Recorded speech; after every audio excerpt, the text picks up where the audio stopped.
За, офтекер өнөөдөр бүгдээрээ мэдлээ ил болсон.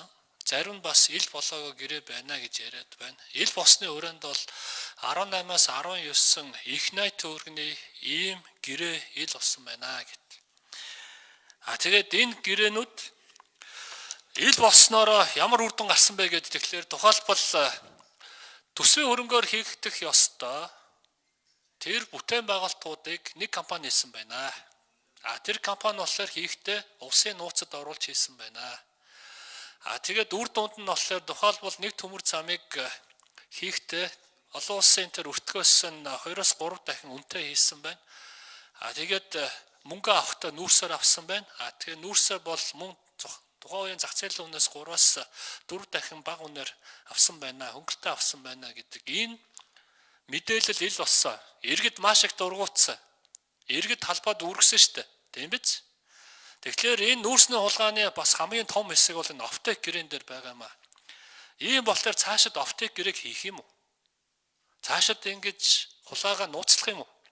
Цаашид үндэсний аюулгүй байдлын зөвлөл гэдэг энэ байгууллагын зөвлөмждөр энийг тусгаад явдаг байх юм уу?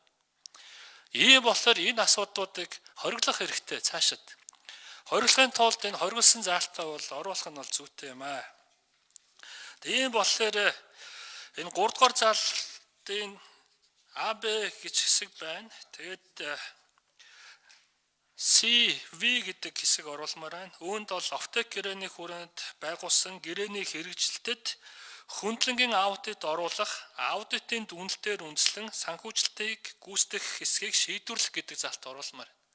Өөрөөр хэлэх юм бол өнөөдөр диктаторгүй хулгай гэдэг нь бүр дээрэм гэдэг нь тодорхой ийм кейс ингээд гарч ирчээд байхад Эрдэс 5 дахь гэдэг компани бет нь яриа өгч байна.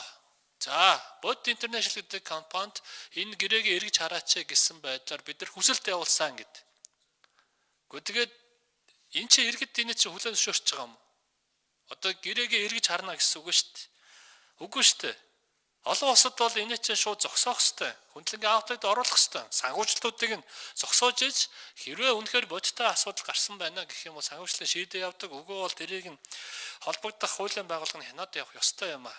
Ингээд Монгол улсын төр тов тодорхой хулгаан дээр ямар нэгэн үйлдэл гаргадаггүй, эвлэрдэг. Энэ байдлыг нь засгийн газар хүрээ явж байгаа бол улсын хурлын зогсоох ёстой юм шүү.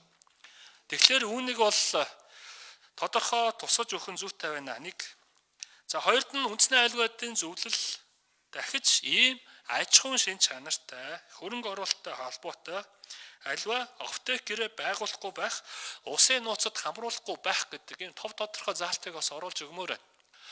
Үндэсний аюулгүй байдалтай холбоотой за тэгээд баталгаан хамгаалалттай холбоотой хил хэлийн одоо бүстэй холбоотой эдгээр асуудлуудаар бол үндэсний аюулгүй байдлын зөвлөх хурдаа зөвлөмж байгаа нь бол зүйтэй.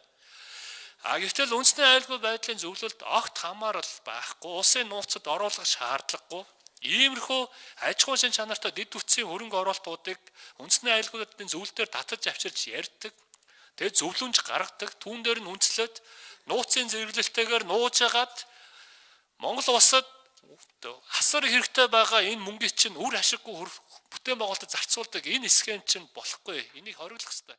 Өнөөдөр парламент энэ хуулийн байгууллагуудыг шахах хэрэгтэй. Шахчихж үр дүн гаргах хэрэгтэй.